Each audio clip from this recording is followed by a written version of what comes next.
Olá pessoal, bom dia.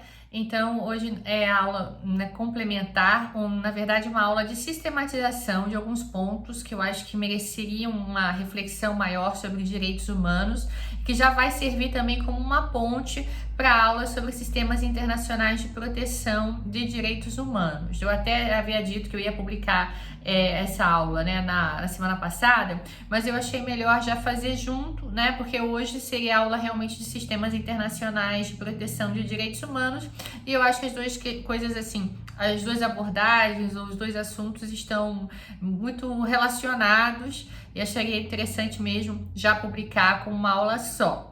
Então, o que acontece, A primeira aula foi uma aula mais de fundamentos de direitos humanos, que já está na plataforma e que foi elaborada há algum tempo atrás, inclusive quando, se eu não me engano, foi o primeiro semestre de aula virtual, E aí, direitos humanos já seria o último assunto, porque geralmente o semestre foi mais curto, então foi o último tópico abordado.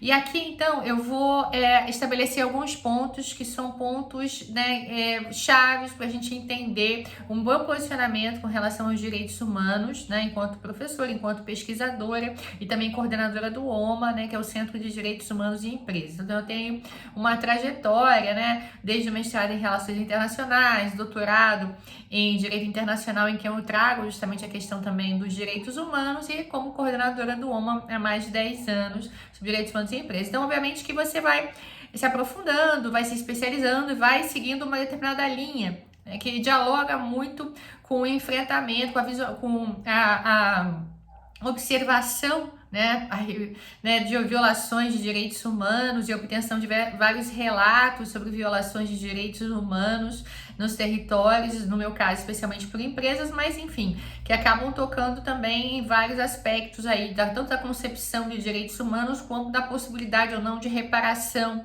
de violações de direitos humanos, e que passam também por organismos internacionais, Nós do OMA, nós acompanhamos o Fórum Regional sobre Direitos Humanos e Empresas, na CEPAL, no Chile, e também um processo de negociação de um tratado internacional sobre direitos humanos e empresas nas Nações Unidas, no Conselho de Direitos Humanos, que vai levantar vários outros instrumentos, instrumento global, a jurisprudência e os precedentes dos sistemas regionais de proteção de direitos humanos, enfim, a gente acaba tendo aí um contato um pouco nacional e internacional bem abrangente com o tema dos direitos humanos, e isso vai, e especialmente também com os atingidos e atingidas ou vítimas, de violações de direitos humanos, que seria para nós a fonte principal para justamente poder dimensionar e conceituar o que seria realmente direitos humanos.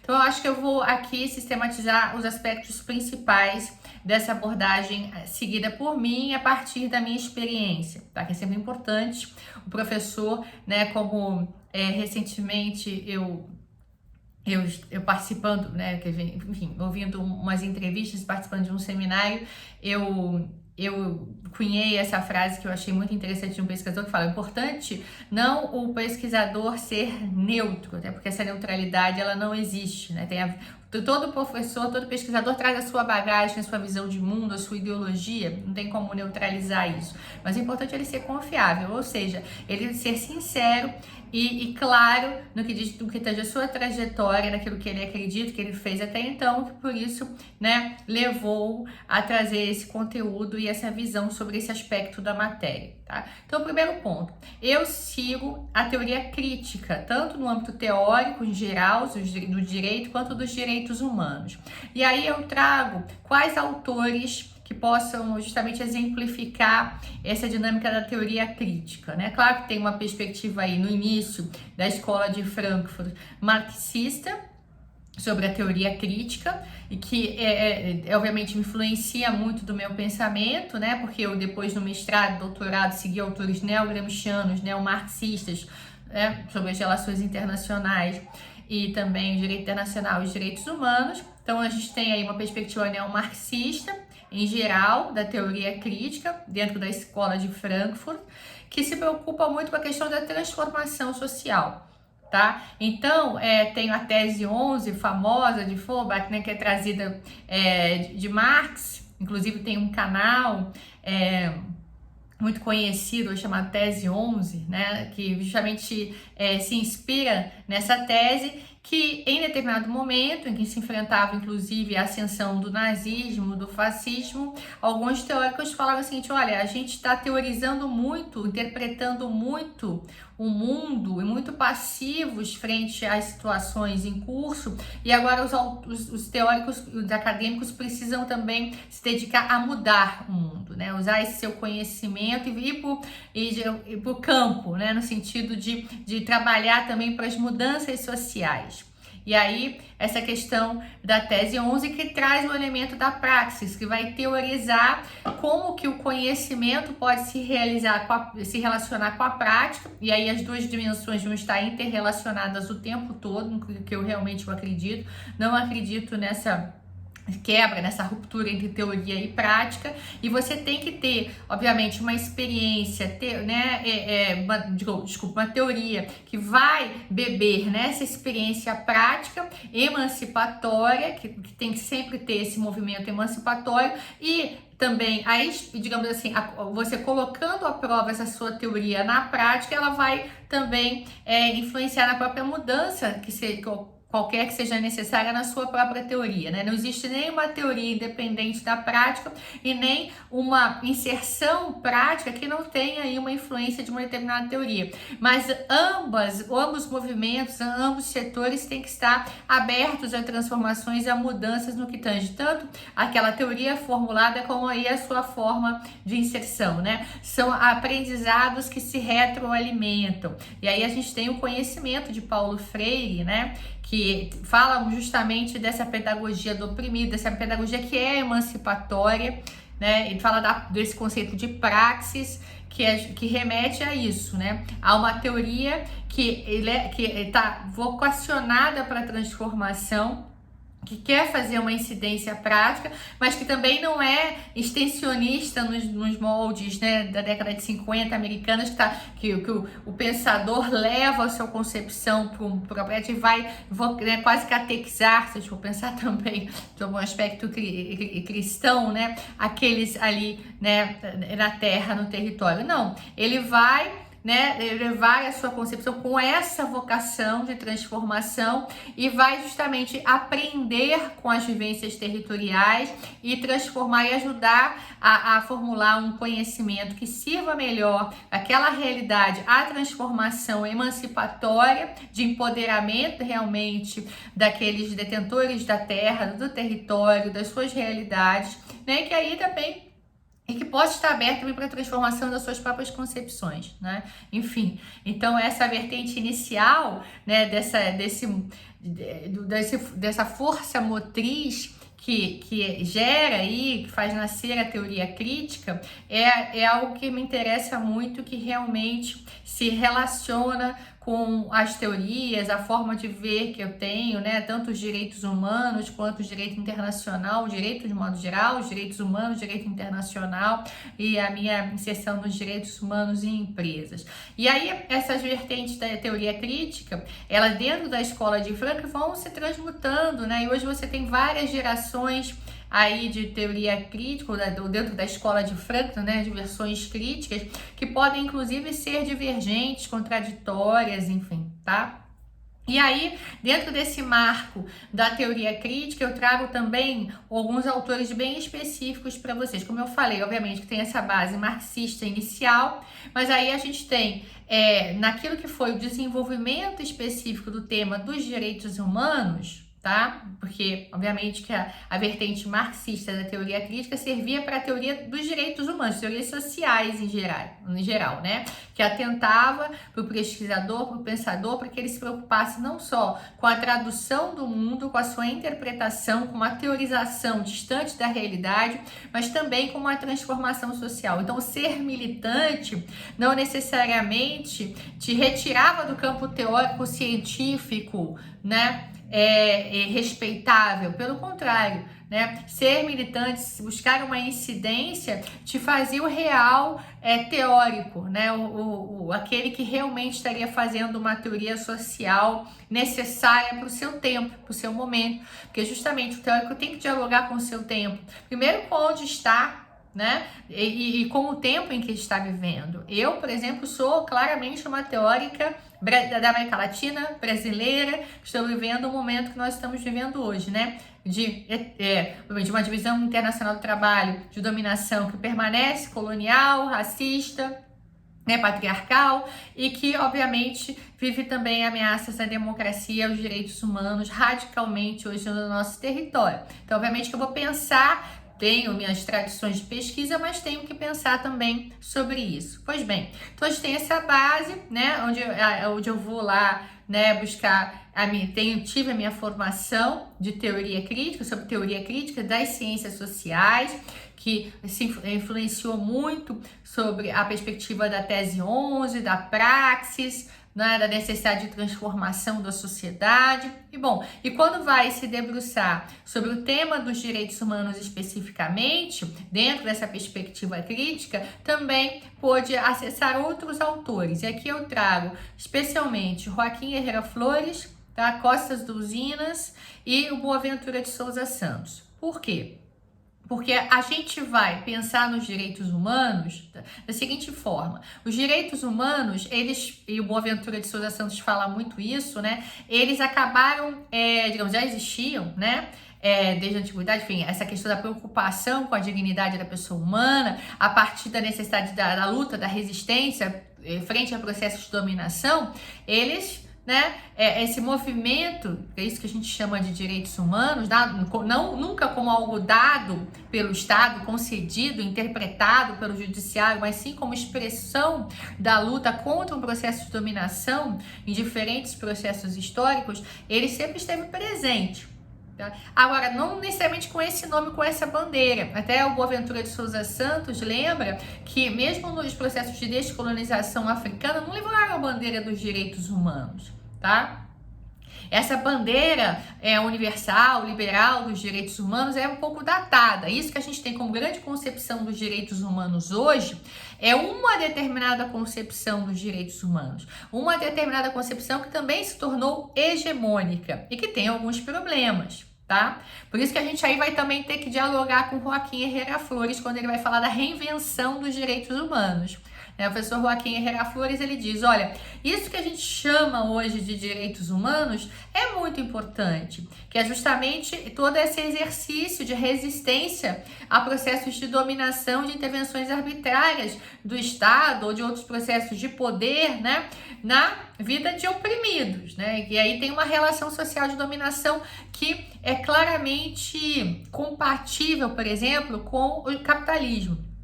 Né? Que não é necessariamente resistente ao capitalismo, tá? Isso que foi interessante, que aquilo que se tornou, né, digamos assim, a sistematização dominante hegemônica dos direitos humanos foi algo moldado para atender às resistências sociais, mas para dialogar e, de certa forma, ser conciliável com o processo capitalista. Então, não necessariamente radicaliza no processo de resistência e oposição ao modelo de dominação, né, hegemônico. Então, o Joaquim Herrera Flores fala, claro, todo esse movimento de resistência à dominação é importante, a gente não vai jogar fora. Só que a gente tem que repensar, reinventar isso, porque aquilo que ficou reconhecido como o discurso dominante dos direitos humanos, né, ele na verdade não traz a radicalidade e a confrontação necessária para o desafio que é colocado. Na verdade, é um rol de direitos e principalmente uma metodologia de determinação dos direitos que ainda está condicionado às esferas de poder, das próprias esferas de poder dominante, ou seja, um determinado grupo de estados lá, no cúpulas de poder internacional, né, internacionais que vão ditar o que são os direitos humanos, ou o judiciário que vai interpretar, o que tem uma composição, né, que a gente sabe determinada, elitizada e tal. Aonde está aí a voz dos realmente atingidos, né? Daquele que tem seus direitos violados? Os direitos humanos, per si, deveria ser a tradução do pleito dos atingidos por violações de direitos humanos. Então, o professor Joaquim Herrera Flores, quando ele vai lá trabalhar esse tema, esse conceito, na reinvenção dos direitos humanos, ele vai dizer, olha, e vai associar, inclusive, né, essa definição dos direitos humanos a processos democráticos, das sociedades democráticas, ele vai dizer, direitos humanos só se realizam realmente, inclusive em sociedades democráticas, se essas sociedades, aí tem o termômetro, né, de até que ponto elas são, ou a prova, né, de até que ponto elas são realmente democráticas, se essas sociedades permitem que a luta, né, que a pauta desses atingidos por violações de direitos humanos se traduza e se torne a pauta oficial do Estado, né, dessas instâncias de poder institucionalmente consolidadas. Então, isso é também tanto digamos assim, o retrato de sociedades democráticas como a realização efetiva dos direitos humanos. Então, direitos humanos não é o rol de direitos previstos no tratado, não é o rol de direitos estabelecidos na Constituição. Isso não direitos humanos não está detido, né, na norma geral, mas é a prática da tradução, da efetivação da luta dos movimentos sociais dos atingidos por violações de direitos humanos. Essa era a definição do Joaquim Herrera Flores. E ele tem uma frase, né, inclusive que se repete também na teoria crítica, né, dos direitos humanos, que é um livro dele, famoso também, né, que ele se chama Teoria Crítica dos Direitos Humanos, os direitos humanos como produtos culturais. E ele vai falar o seguinte, olha, direito não gera direito. Ou seja, né, o fato de estar na norma não significa que vai se realizar. Por isso que a gente fala, nossa, o Brasil tem a Constituição Cidadã, Brasil, né, de 1988, tão celebrada, que óbvio que tem que ser respeitada e tem que ter toda uma luta para sua realização, né? O Brasil, ele aí ratificou a maior parte dos tratados internacionais de proteção dos direitos humanos, tanto no âmbito regional quanto global, né, das Nações Unidas, ou seja, tanto no Sistema Interamericano de Proteção de Direitos Humanos quanto nas Nações Unidas. Mas por que esses direitos não se realizam na prática? Porque direito não gera direito. A concepção abstrata do direito não faz com que ele se realize na prática. Se as instituições, como eu falei, né, tradicionais, como isso que é a praxis democrática verdadeiramente, não traduz realmente, né, no caso concreto, a defesa desses direitos. Porque as instituições acabam sendo mais refratárias à realização desses direitos, por não serem verdadeiramente democráticas e republicanas, ou seja, porque estão contaminadas ainda por todos os lados antidemocráticos que deveriam ter sido superados, seja do racismo, do patriarcado, né, do elitismo, da oligarquia, né? E aí eles, obviamente que eles representam aquilo que tem que ser contraposto. Como que eles vão realizar aquilo que deve ser contraposto na prática, não é? Então, direito não gera direito. A gente só vai ter a verdadeira dimensão dos direitos humanos realizada concretamente na medida que esses atores republicanos institucionais possam dar voz, podem ter assim a função que eles chamam, né, que o próprio Joaquim Herrera Flores fala, de tradutores dessas lutas dos movimentos sociais, da reivindicação dos povos. Aí você vai ter a verdadeira junção entre democracia e a verdadeira concepção também de direitos humanos. Os direitos humanos não é a norma, os direitos humanos é essa realização concreta e efetiva do pleito dos movimentos sociais, dos atingidos, né, pelas violações de direitos humanos. Isso que é direitos humanos. Por isso que não é de se estranhar, como eu falei mais uma vez, que você tenha ótimas diretrizes de direitos humanos e nenhuma concretização prática desses direitos, como acontece no Brasil. Essa grande contradição, né? E aí, né, além de Joaquim Herrera Flores, como eu falei, a gente tem o Costas Douzinas, que vai fazer esse resgate histórico um pouco se contrapondo a autores, né, como o Fábio Conder comparado, faz a afirmação histórica dos direitos humanos quase como um movimento linear, iluminista, né, o kantiano, né, em que a própria razão se desdobra naturalmente para a realização dos direitos humanos, né, minimizando um pouco as lutas, as contradições de todo esse processo, né. E ele vai falar, não, ele tem duas obras, eu acho que são interessantes também, uma compilação das 7 teses dos direitos humanos, e também O Fim dos Direitos Humanos, além de várias outras obras, né, o professor Costas Douzinas. E ele diz, olha, na verdade, os direitos humanos dentro dessa concepção liberal que se tornou hegemônica e por isso tão palatável, né, para a ordem dominante, por isso que todo mundo hoje defende direitos humanos, mesmo aqueles que violam direitos humanos. Por quê? Porque os direitos humanos, nessa essência, nessa concepção hegemônica, né, abstrata, ela é super compatível com a exploração. Ela já traz intrinsecamente na sua concepção a exclusão de uma gama de populações incômodas, né? Então, a disputa está em quem é humano. Então, a concepção que se tornou hegemônica e liberal dos direitos humanos, ela traz para a ordem do dia a verdadeira disputa, que é a disputa sobre quem é humano, né? E ela permite justamente essa gradação de humanidade. Ou seja, mulheres são menos humanas do que homens. Mulheres brancas podem ser um pouco mais humanas do que homens negros, não é? Pobres são menos humanos do que ricos, ou seja, alguns vão sempre ficar excluídos, e isso é natural. Criou-se uma concepção aí liberal, que está muito vinculada também à teoria dos direitos fundamentais, do mínimo existencial, da reserva do possível, que não vai dar para satisfazer todo mundo. Então, alguns vão estar sempre excluídos. E isso é natural né? E digamos assim, e pertinente, não digo pertinente, mas é conveniente, né, para as relações de exploração capitalistas. Ou seja, a gente não precisa adentrar em nenhum processo de radicalidade, é natural, né, excluir alguns e só contemplar outros. Então ele vai estudando justamente o próprio discurso dos direitos humanos, ele vai se transformando, né, dando menos destaque para as lutas sociais e dos movimentos, concentrando as definições de direitos humanos naquilo que está previsto nos documentos, nas leis, né, nas normas, ao contrário do que apontava Joaquim Herrera Flores, e vai dizer, olha, alguns vão estar de fora, né? Vai também criar uma lógica de digamos, separação, apesar de se falar da indivisibilidade dos direitos humanos, é inquestionável que os direitos liberais, ou os direitos civis e políticos, os direitos da liberdade, né, têm mais importância do que os direitos econômicos, sociais e culturais. Isso pelo processo histórico, né, que vai conformando justamente essas cartas a partir dos processos de confrontação entre o modelo socialista e capitalista que gera, né, depois do debacle da ex-União Soviética, a hegemonia do modelo capitalista liberal, que diz o seguinte, olha, o mais importante é a esfera da liberdade, não é? A liberdade é o mais importante, então quais são os direitos da liberdade? Direitos civis e políticos. Inclusive há autores que falam, os direitos civis e políticos abrem as portas para os direitos econômicos, sociais e culturais, não é? Os direitos econômicos, sociais e culturais vão sendo garantidos paulatinamente se o orçamento permitir, ou seja, alguns sempre vão estar de fora. É a reserva do possível, é o mínimo existencial que a gente vai garantir e a disputa vai estar sobre esse mínimo.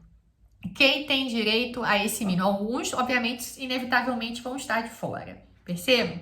Então, toda essa equação de possibilidade, do possível, do mínimo, acabou sendo a concepção dominante dos direitos humanos, né? Entrando nessa equação epistemológica e teórica do que seria a concepção dos direitos humanos, aprisionada na mão de alguns na interpretação, né, dos intérpretes da Constituição, do Judiciário, do Legislativo, que vão dizer para os movimentos sociais, inclusive, né, o que eles podem ou não pedir. Né, vão dizer para os atingidos e atingidas pelas violações em que medida eles têm direito ou não a pedir aquilo que eles estão pedindo. Né? Então você tem casos, inclusive, terríveis, que geram muito incômodo de decisões com base nos direitos humanos que acabam violando direitos humanos. Vou contar alguns relatos para vocês, por exemplo, relatos de pessoas, de populações ribeirinhas, pescadores que estavam em confronto, né, em disputa com empresários que queriam construir resorts em determinadas regiões do litoral e que levaram o caso à justiça porque dizendo, não, a gente vive aqui enquanto população tradicional, a gente quer cuidar desse território e está vindo aqui um grande empreendimento querendo se instalar aqui. E aí, qual é a decisão do judiciário? Não, quem ganha é o empreendimento, que o empreendimento tem melhores condições de cuidar do ambiente local, porque tem mais poder aquisitivo para fazer um processo de preservação ambiental daquela região. Ou seja, olha a concepção do judiciário que está fazendo um discurso em nome dos direitos humanos, contrário aos direitos, né, da natureza ali, especialmente dos povos tradicionais que têm o direito à terra ancestralmente, tá?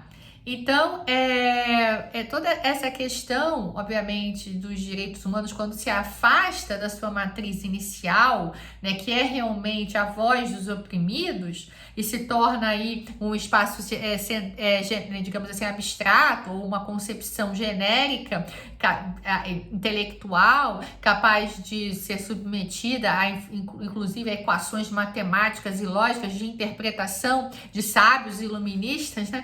Ele, inclusive, é capaz de trazer diferentes concepções, né, daquilo que realmente está sendo consagrado como direito humano ou não, de acordo com quem está interpretando, totalmente distanciado do pleito real dos atingidos e atingidas, tá? Então, a gente tem essa questão, né, que uma concepção de direito humano dentro da teoria crítica, especialmente do Joaquim Herrera Flores, se afasta da maior parte das concepções tradicionais que a gente vê aí, que coloca as concepções tradicionais de direitos humanos como uma dada concepção que se tornou hegemônica, assim como a gente falou no início do próprio direito internacional, né? Direito internacional, a gente tem uma vertente de direito internacional que se tornou hegemônica, não significa que o direito internacional tem que ter sido isso, né? Que hoje a gente vê por aí, né? Estado cêntrico, muito focado no voluntarismo estatal, com pouca abertura para o exercício da capacidade jurídica das pessoas, dos movimentos sociais, né? De uma densificação democrática do próprio direito internacional. Isso é uma vertente do direito internacional que acabou influenciando e moldando as instituições internacionais, e é óbvio que isso vai acabar se repercutindo na prática, ou seja, os estados, né, que podem realmente ter um exercício ali, né, e um ativismo maior nessas instituições e poder comandar um pouco mais a direção da produção normativa, né, do direito internacional em detrimento da população civil, tá? Mas isso é uma concepção do direito internacional, da mesma forma que a gente tem possíveis concepções históricas de direitos humanos e uma hegemônica, liberal, né, que é essa, que primeiro, né, apesar de se falar da indivisibilidade dos direitos humanos, há sim uma valorização maior dos direitos da liberdade ou dos direitos civis e políticos em detrimento dos direitos da igualdade e dos direitos econômicos, sociais e culturais, que colocam a concepção dos direitos humanos na norma, na construção abstrata hegemônica, como o próprio Norberto Bobbio falava, né? Na era dos direitos. Dali a gente tem, daquela forma que se produz o direito internacional. Então você tem a Declaração Universal dos Direitos Humanos de 1948, que diz que aqueles são os direitos humanos, então aqueles são os direitos humanos. Não interessa estar dialogando com o pleito dos movimentos sociais ou não. Foi o que? Aquele consenso, né, formulado a partir da vontade das potências hegemônicas na época, produziu em nome dos direitos humanos. Então isso são os direitos humanos e está de bom tamanho. Tá? É uma concepção defensora dos direitos humanos, mas extremamente liberal, tá? Não dentro do aspecto crítico dos direitos humanos.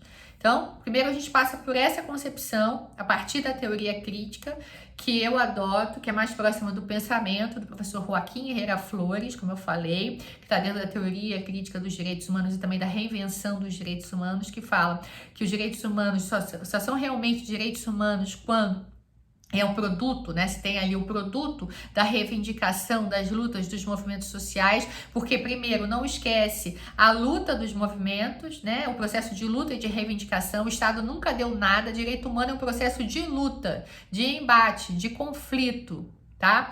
E que não está aprisionado, né, ali o conceito de direitos humanos nas mentes iluminadas de alguns grandes filósofos ou pensadores ou aqueles que detêm o poder e ocupam espaço em instituições, né, sejam nacionais ou internacionais, seja do legislativo, do executivo ou do judiciário, tá?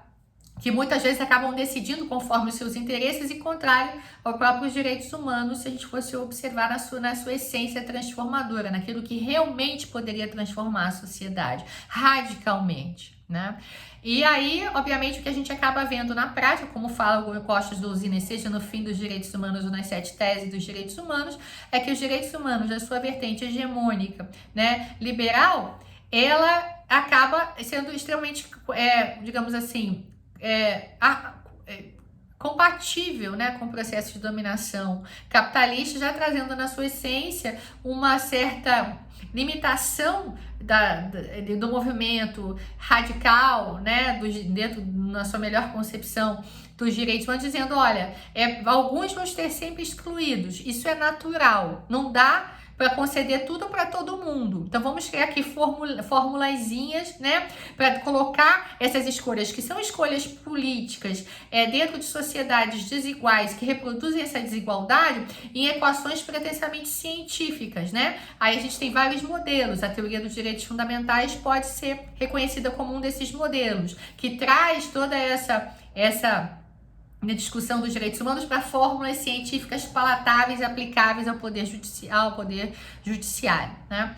E também a gente tem uma discussão do Boaventura de Souza Santos, também dentro dessa lógica da teoria dos direitos fundamentais, que fala, a teoria dos direitos humanos dentro da perspectiva crítica, que diz, a gente precisa ver com suspeição, né, com precaução, essa grande hegemonia desses direitos humanos, né, da forma como se dá liberalmente. Por que então que hoje todo o discurso acaba sendo, inclusive, aceito pelos mesmos aqueles que estão dominando o sistema internacional como um discurso pró-direitos humanos, né? Porque eles justamente não ameaçam, né, aquilo que é o paradigma de sustentação da lógica de dominação e de produção de desigualdades, da forma como eles se tornaram hegemônicos e prevalecem hoje, não geram esse tipo de ameaça, né? E ele vai falar muito que na maior parte das lutas antes, né, aí no processo da década de 60, 70, não falava em nome de direitos humanos, universais e divisíveis, são lutas atinentes às suas, né, perspectivas realmente territoriais, né, digamos assim, autônomas, né, não tinha esse discurso universalizante, tá? Que depois as Nações Unidas vão traduzir, vão veicular, enfim, e vai ser palatável para vários outros atores, né, estados, inclusive, né, passou a ser um critério, inclusive, de soberania, né, de você estar dentro da lógica internacional e do marco civilizatório dominante, se você digamos assim, respeita ou não digamos, as normas de direitos humanos, porque também isso gera uma certa segurança jurídica. Pensem bem, a gente vai entrar em direitos humanos, vamos entrar também em outros, na OEA, a gente vai ingressar nas Nações Unidas, a gente vai ingressar na OMC, vai fazer, acordar aí com relação ao pacto, né, as regras de comércio internacional. Isso gera ali uma certa segurança jurídica, inclusive para quem detém o poder frente àqueles que não detêm, porque quem detém o poder pode pagar o preço de descumprir essas normas, inclusive porque eles mantêm o grande poder aí, a grande capacidade de dizer quem é humano e quem não é, dentro daquela lógica, né, que eu falei, de que o que está em disputa acaba sendo a humanidade. Esse escalonamento de quem é mais humano ou não, como falou Costas Douzinas, de quem vai estar dentro e quem vai estar fora. Em determinados momentos históricos, a mulher não é humana. Para mim, né, o negro até hoje, né, não tem a sua humanidade integralmente atribuída, né, como produto ainda da colonização até hoje, né? O racismo é estrutural na maior parte das sociedades mundiais, tá? Em alguns momentos históricos é interessante, é útil falar que o terrorista não é humano.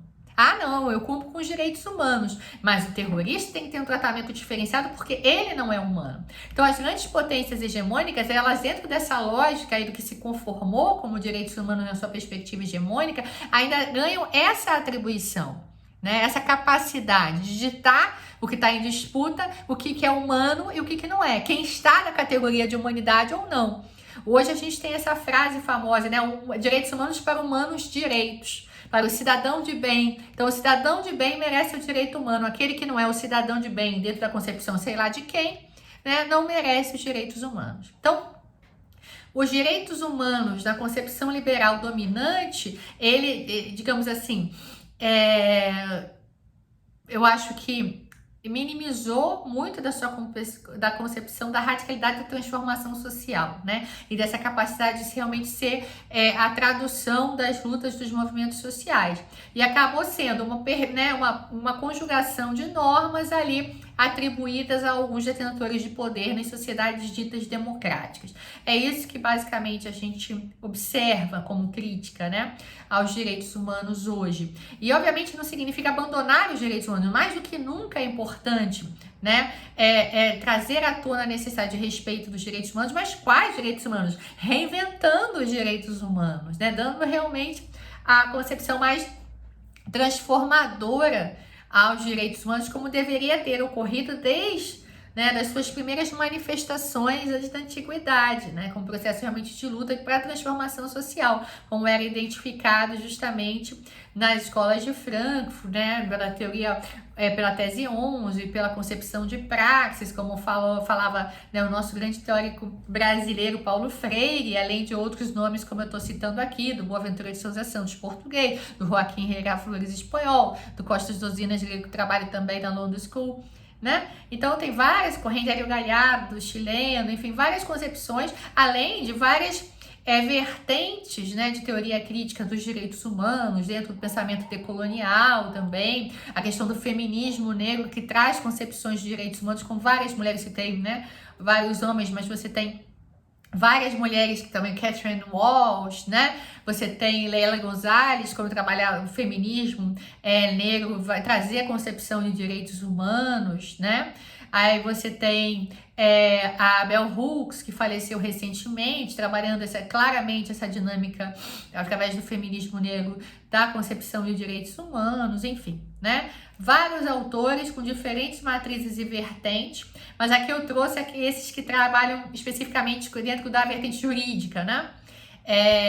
Muito claramente e que pode nos ajudar a entender essa concepção mais claramente. Mas aí é o que acontece, né? Dentro dessa perspectiva hegemônica, liberal, os direitos humanos sofreram um processo de expansão internacional, vão servir como uma ferramenta para um discurso dominante internacional, que vai ajudar, inclusive, as potências internacionais, né, a estabelecer mais um processo, uma ferramenta de dominação, para dizer, olha, um critério para a inserção na sociedade internacional que eles vão dominar, né? Igual se fala muito da Turquia ou do mundo muçulmano como ameaça ao processo de integração da União Europeia. A gente sabe que tem vários outros elementos econômicos e socioeconômicos por trás disso, mas que o discurso dos direitos humanos às vezes vem como um processo de instrumentalização. Não é que ele vai ser sempre instrumentalizado, mas obviamente que é mais uma ferramenta passível de instrumentalização, de dominação mundial, dominado pelas potências hegemônicas que têm um critério, né, de dizer quais as ferramentas de realização desses direitos humanos e, mais que tudo, uma concepção prévia de dizer quem é humano e quem não é. E aí, trazendo, né, esse direito humano que já podia se realizar diferentemente, né, em determinadas sociedades, eles vão promover um processo de internacionalização dos direitos humanos, que é trazer os direitos humanos para a ordem internacional como um bem jurídico internacional. Isso faz com que esses direitos humanos, né, detenham várias características, dentre elas duas fundamentais, que é da indivisibilidade e, né, da universalidade, que é o mais complexo, né? Então eles vão ser ainda por cima universais. Aquilo que foi uma concepção normativa de um grupo de estados na virada aí, né, da fim da Segunda Guerra Mundial, vai ser considerado universal, né? E supostamente indivisíveis, ou seja, você só tem a realização realmente dos direitos humanos o tempo todo se os direitos civis e políticos estiverem dialogando necessariamente, né, com os direitos econômicos, sociais e culturais e vice-versa.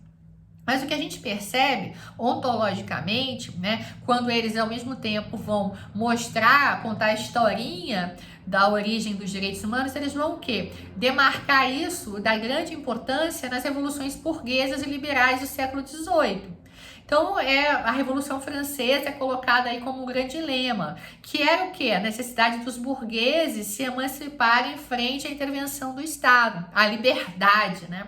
Liberdade dos burgueses em justamente regulamentarem a sua própria atividade, o Estado já vilanizado como uma capacidade de gerar uma intervenção indevida frente a toda essa lógica natural, né, espontânea de articulação entre os interesses econômicos privados, e aí o Estado já é colocado, né, sob suspeita nessa dinâmica de realização dos direitos humanos, e a grande expressão dos direitos humanos estaria em consonância com a liberdade. E quais são os chamados direitos da liberdade, esses direitos que foram os primeiros ali formulados, né? Nesse momento específico, no século XVIII, na França, na Europa, os direitos civis e políticos, que são chamados direitos da liberdade, né? Que são esses que supostamente garantiriam a menor intervenção possível do Estado na vida privada. Traz para muitos, inclusive, aí a gênese da própria concepção de indivíduo, né, como valor, a minha individualidade, né, eu poder, se você me deixar tranquilamente livre, né, na minha melhor expressão, concepção, eu consigo produzir o bem comum, né. Aí você tem várias articulações ou diálogos, né, teóricos distintos no âmbito econômico com Adam Smith, Amor Invisível, no âmbito teórico com a perspectiva neocantiana, né.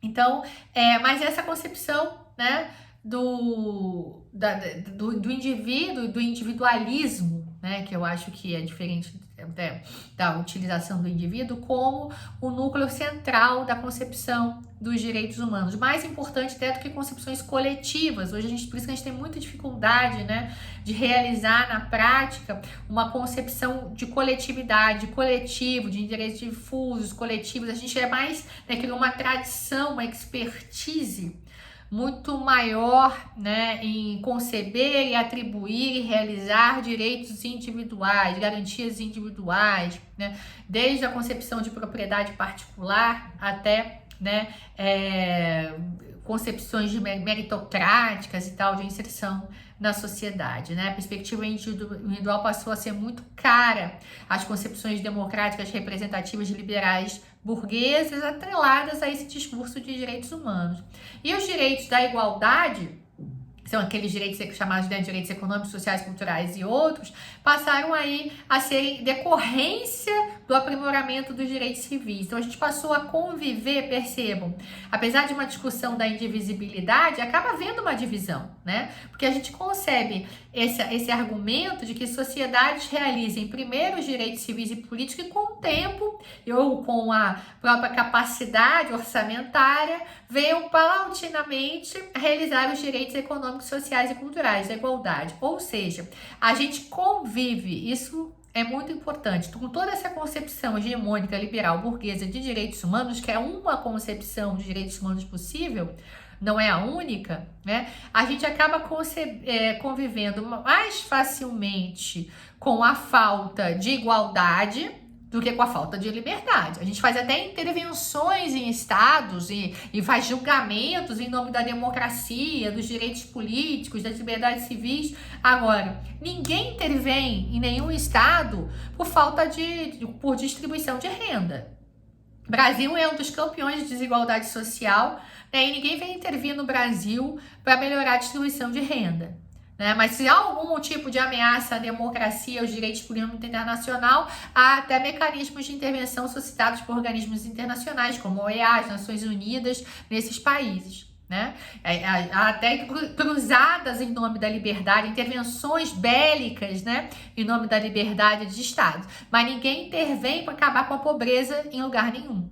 É aquilo que o Costas Dosinas falou, né? Os direitos humanos, eles não necessariamente, sim, dentro dessa concepção, eles ameaçam a lógica de reprodução das desigualdades sociais advindas do capitalismo dominante. Por isso que eles são tão palatáveis, mesmo para aqueles que detêm o poder e são aí, representam as elites econômicas e políticas globais. Né? Esse discurso dos direitos humanos acaba sendo muito útil em vários aspectos, né? E eu arrisco dizer, dentro do núcleo mesmo daquele exercício do poder judiciário, que é uma cilada quase, né, para os movimentos sociais. Por quê? Porque agora eles têm que transferir para o judiciário as suas lutas, ou seja, a pertinência ou não do seu pleito, da sua luta. Espera aí, tem uma ação agora no judiciário, né, no poder judiciário. Eles vão dizer se você tem esse direito eles têm ainda o domínio do tempo, né?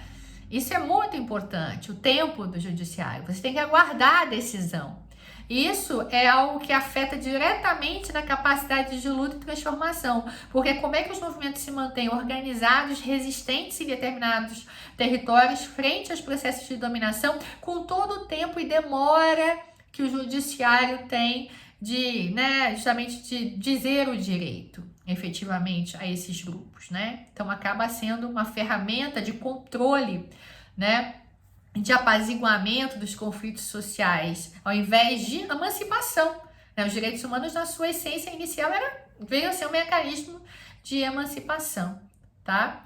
Então, são essas questões teóricas interessantes. Aí, obviamente, né, é que nesse processo também de internacionalização, quando esses direitos humanos passam a ser esse bem jurídico internacional, você tem a criação de sistemas internacionais de proteção de direitos humanos. Ou seja, agora a gente vai ter organismos internacionais que vão produzir, né, normas dizendo quais são os direitos humanos e mecanismos de fiscalização. Então você tem tanto o sistema global, que é o sistema ONU de proteção de direitos humanos, como os sistemas regionais de proteção de direitos humanos, como o sistema europeu, que foi o primeiro, o sistema interamericano, nosso, sistema africano, que são os 3 principais sistemas regionais.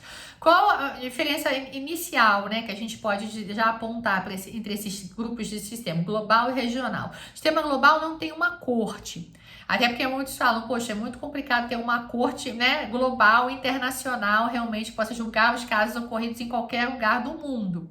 Então, as Nações Unidas, quando vão tratar dos direitos humanos, elas não têm um órgão jurisdicional efetivo que receba reclamações individuais, né, em matéria de direitos humanos, tá?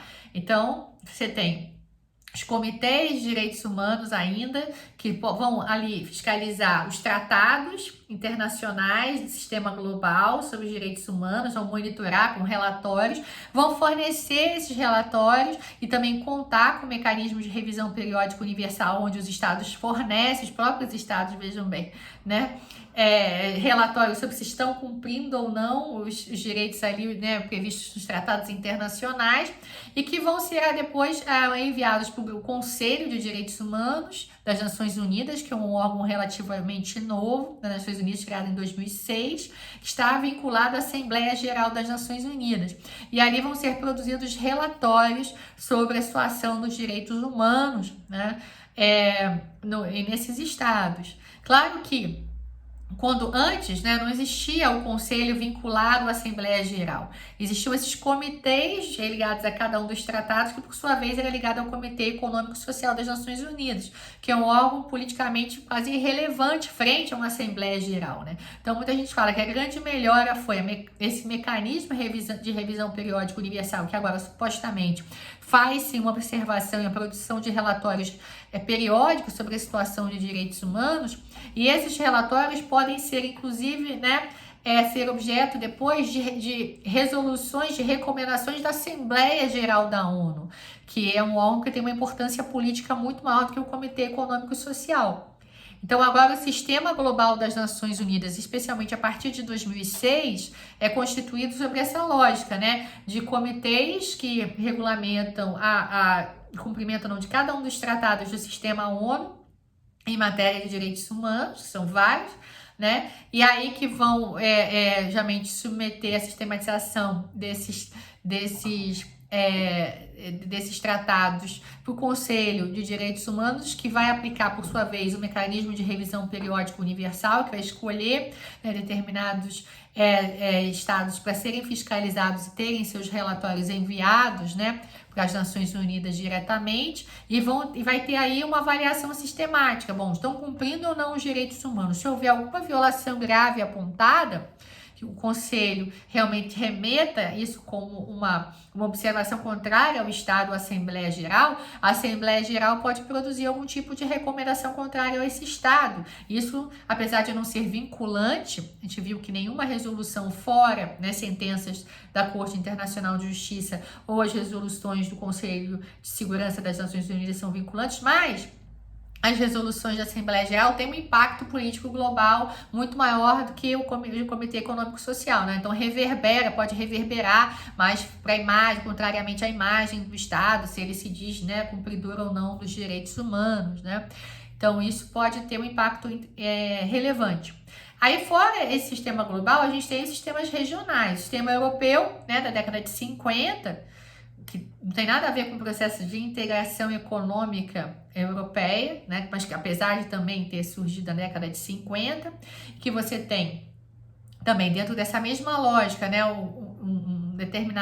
uma comissão de direitos humanos, né, e uma corte de direitos humanos. Em determinado momento, na década de 90, a gente tem, né, com a resolução, obviamente, número 11, que muda essa lógica da estrutura do sistema europeu, você tem agora só a corte, ou seja, não tem mais esse órgão de intermediação das reclamações dos estados e dos indivíduos, né, dos vítimas de violações de direitos humanos por uma comissão, né, que podia negociar com os estados e aí ver se o estado cumpriu ou não aquela determinada diretriz, até a questão ser judicializada numa corte europeia de direitos humanos. Agora, né, o indivíduo, ainda dentro do princípio da complementariedade, esgotados os recursos internos ou esses recursos sendo insuficientes, pode levar o caso direto à Corte Europeia. É o único sistema que não tem mais a comissão, tá? Que você tem diretamente a sociedade civil organizada, esses indivíduos, e a possibilidade de acessar diretamente uma Corte Europeia de Direitos Humanos. Então, ele é muito mais próximo à realidade, né, cotidiana daqueles que têm seus direitos humanos violados, tá? Vai seguir, obviamente, a Carta Europeia lá dos Direitos Humanos, entendeu? Mas ainda, como eu falei, seguindo o princípio da complementariedade, da subsidiariedade, ou seja, deve-se tentar primeiro os recursos internos, não sendo suficientes, né, esses recursos estão não existindo, você pode acionar a corte. O sistema interamericano de 1969, que foi especificamente, né, criado a partir da Convenção Americana, que até ela no caso, né, se inspira na Declaração Americana de Direitos Humanos, que é 3 meses anterior à Declaração Universal de Direitos Humanos das Nações Unidas, né, ela também reproduz a mesma lógica institucional do sistema europeu e no seu início, ou seja, a gente tem uma comissão interamericana em Washington e a gente tem uma corte interamericana na Costa Rica, tá? E que justamente vai fazer essa mesma, vai reproduzir essa mesma lógica, né? A gente tem o país ratificando a Convenção Interamericana, acaba fazendo parte do sistema e depois ainda se reconhecendo a jurisdição da Corte Interamericana, então pode inclusive ter casos seus levados à Corte Interamericana, tá? Então o Brasil ratifica essa convenção quando alcança aí, né, quando faz seu processo de redemocratização, óbvio, porque na ditadura militar não era possível que isso acontecesse, então em 93, depois vai reconhecer em 98 a competência da Corte Interamericana. Então hoje a gente pode levar um caso à comissão, né?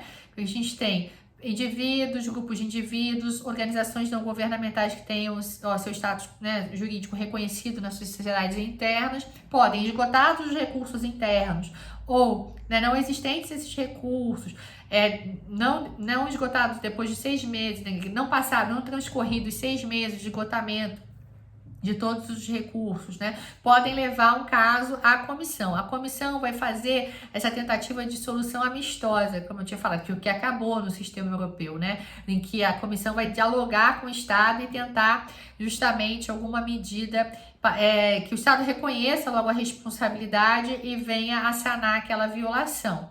Não havendo essa resposta do Estado, o caso, se o Estado reconhece a jurisdição da Corte Interamericana, pode ser levado para a Corte Interamericana. Claro que há medidas liminares que podem ser aplicadas antes, né, do diagnóstico da comissão, da admissibilidade, inclusive, do caso pela comissão, que é importante, porque às vezes a demora, que até é muito criticada pelo professor Antônio Augusto Cansado Trindade, né, uma falta de critério, uma demora excessiva digamos assim, de um parecer de admissibilidade da comissão, pode fazer com que aquela violação ela não possa ser reparada, né? Perca seu potencial de reparação. Então, a comissão pode já aplicar medidas liminares. A gente teve um exemplo no caso de Belo Monte, né? Quando não foi cumprida a convenção 169 da OIT, né, de consulta prévia informada aos povos indígenas na Constituição de Belo Monte, e aí a comissão tenta aplicar uma medida liminar de suspensão das obras de Belo Monte, tá? Então, tem essa dinâmica de medidas liminares que podem ser aplicadas antes até da admissibilidade do caso pela Comissão Interamericana. E o caso pode se encerrar só na Comissão Interamericana, como no caso, por exemplo, da Lei Maria da Penha, né? Que foi considerado satisfatória a resposta do Estado brasileiro dentro da comissão, que inclusive levou à elaboração, né, de uma lei específica com relação a essa perspectiva da violência de gênero, né?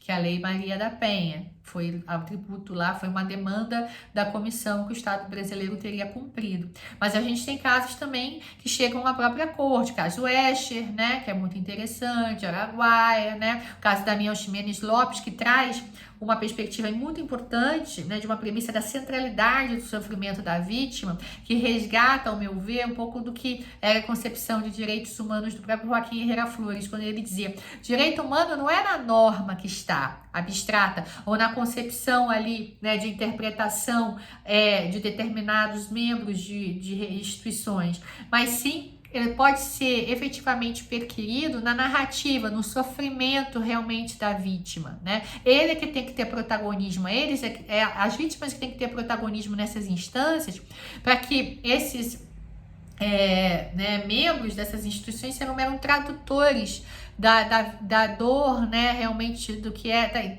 da dimensão dessa violação que ocorreu e do pleito desses violados, atingidos e atingidas por essas violações, tá? E a gente tem também o sistema africano mais recente, década de 70, que é a sua sistematização aí na década de 80, que tem diversas dificuldades. Eu acho que é uma das peculiaridades do sistema africano é que ele teve muito a ajuda aí da própria sociedade internacional e organizações internacionais para sua conformação, a despeito de o sistema europeu e interamericano, que teve a participação clara dos estados nessa lógica, né? Por conta justamente da fragilidade institucional dos estados. Então, e ainda tem uma debilidade muito grande, né? Todos têm, né? Eu acho que o que mais aperfeiçoado, tanto por essa capacidade de ajuizamento de ação direta na corte, mas também pela uma absorção maior dessa lógica dos sistemas internacionais, né? Das instâncias internacionais na realidade europeia, né? No Brasil, na América Latina, ainda há muito essa perspectiva do direito clássico, né, da soberania do Estado, se veem muito essas instituições como ameaças à própria soberania do Estado. Não é à toa, né, que os tratados de direitos humanos até hoje são considerados supralegais, né, não podem ser consideradas diretamente normas constitucionais. Isso é uma ofensa, né, ao processo legislativo de produção das normas constitucionais, uma suposta ofensa à própria Constituição e uma ameaça à expressão da soberania nacional naquilo que tange a produção das normas mais elevadas no ordenamento jurídico internacional. Então, a gente sabe, né, que a gente já estudou isso, que os tratados de direitos humanos não podem ser considerados diretamente normas constitucionais, só se passados realmente por todo aquele procedimento previsto no artigo 5º, né, parágrafo 3º da Constituição, e sendo equiparadas a emendas constitucionais e nunca realmente emendas constitucionais, e aquelas que não passaram por esse processo ou foram internalizadas anteriormente à emenda constitucional 45, elas vão ser consideradas só supralegais. Então, a Convenção Americana, ela é, geralmente, né, a Convenção de São José da Costa Rica, que estabelece, né, São José, né, como chamam, ela é só supralegal, porque justamente foi internalizada em 93 antes da emenda constitucional 45. Então é só supralegal. Aí teve toda aquela discussão da possibilidade ou não de prisão por dívida, né, que a gente já estudou na época que nós analisamos os tratados internacionais, especialmente os tratados de direitos humanos, tá? Então, há uma participação grande dos estados, né, na composição desses sistemas. É claro que na América Latina a gente vê, especialmente no Brasil, apesar de outros estados isso já ter sido superado, mas ainda uma vigilância muito grande com relação à sobreposição de normas internacionais no nosso ordenamento jurídico, visto muitas vezes como ameaças, né, uma interferência inadequada do sistema internacional na nossa ordem jurídica interna. No sistema africano, acontece uma peculiaridade porque há pouca capacidade institucional e financeira e monetária e um esforço integrativo realmente de consolidação desse sistema. Então ele contou com a ajuda de muitas organizações internacionais, como a Associação Internacional de Magistrados, né? A própria União Africana, né? Que teve um papel importante na tentativa justamente de consolidar esse sistema. Agora, uma das maiores dificuldades ainda do sistema africano é que todos esses sistemas, né, seguida a lógica da subsidiariedade ou complementariedade, elas só podem atuar de forma excepcional, né? Ou seja, espera-se, né, na consolidação desses sistemas, isso é muito interessante, o professor Antônio Augusto Cansado Trindade até fala muito isso, né? Não se visa nunca acabar com essa subsidiariedade ou complementariedade, porque o que se espera é que o Estado dê conta daquela violação, que não seja necessário se atribuir essa responsabilidade ao sistema internacional. Mas na falta do Estado, a gente teria esse recurso excepcional. Na África, com a fragilidade institucional e a reprodução, né, sistemática de violações de direitos humanos, o sistema passa a ser a regra, né? Porque não se obtém a resposta no âmbito nacional.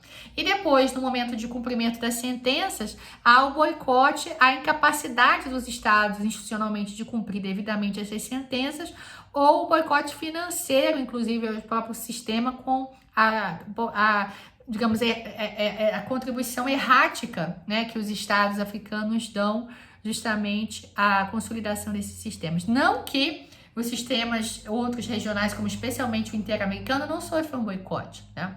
No caso de Belo Monte, o Brasil foi super resistente, né, a cumprir a liminar de suspensão de Belo Monte, dentro da lógica econômica que vigia naquela época, né, que vigorava. Eles diziam, não, a gente não quer interferência do sistema, não, diz que para nós é a expressão soberana do Estado, que é construir essa hidrelétrica, né? Mesmo que a gente não tenha aí cumprido com a Convenção 69 da OIT. E depois, inclusive, esse liminar também, né? Outras liminares foram caçadas dentro do próprio espectro nacional pela TRF1, né? Que não suspendeu as obras de Belo Monte, não acatou a suspensão dessas obras de Belo Monte, né? Inclusive, houve ameaças, sempre há, reiteradamente, seja da Venezuela, do Brasil, né? Essas ameaças aí de descumprimento de diretrizes do sistema, quanto ameaça nessas lógicas principais aí consideradas desenvolvimentistas ou caras aí ou expressão da soberania nacional. Então esses sistemas internacionais, inclusive até outros mecanismos internacionais como tribunais internacionais, Tribunal Penal Internacional, sofrem sempre ameaças, né? Quer dizer, a própria Corte também Internacional de Justiça, né, que tem várias opiniões consultivas descumpridas, por exemplo, o boicote a Cuba, né, que é reiteradamente rechaçada pelo Sistema Internacional de Proteção de Direitos Humanos como um ilícito internacional, porque não há, né, um boicote que seja aplicado, né, sem ser aprovado pelo Conselho de Segurança, e nem há a lógica da legítima defesa preventiva, assim como o muro entre Israel e Palestina, que é um ilícito internacional, e você tem aí, né, a fragilidade desses sistemas internacionais em se imporem à vontade, especialmente de grandes potências. É claro, né? Porque a gente tem um direito internacional que foi o direito que se tornou dominante, que é estado-cêntrico, que é calcado ainda no voluntarismo estatal, que depende dos estados. Então é muito difícil, especialmente, se confrontar os principais estados hegemônicos e líderes na sociedade global, tá? Então, gente, eu espero, né, eu fico aqui, a gente vai ter textos de apoio, né, que vocês vão poder aí se aprofundar, né, na leitura. Foi mais um brainstorm, assim, que faz a relação entre, que eu acho necessária, entre a teoria, né, a concepção dos direitos humanos e a sua internacionalização através de sistemas internacionais de proteção dos direitos humanos. Eu vi que vocês tiveram as aulas com os monitores e monitoras, eu até agradeci muito o trabalho que eles fizeram, né, enfim, que eu achei que foi muito interessante, justamente até porque vocês puderam ter aí, né, outros exemplos de aplicação de toda essa teoria e essas discussões teóricas que a gente está tendo aqui no decorrer das aulas em fatos, né, da atualidade. E a gente espera manter essa metodologia nos próximos semestres. Vamos ver agora como vamos funcionar se voltarmos, né, para as aulas presenciais. tá? Então, muito obrigada a todos e todas. A aula fica por aqui hoje. Um abraço.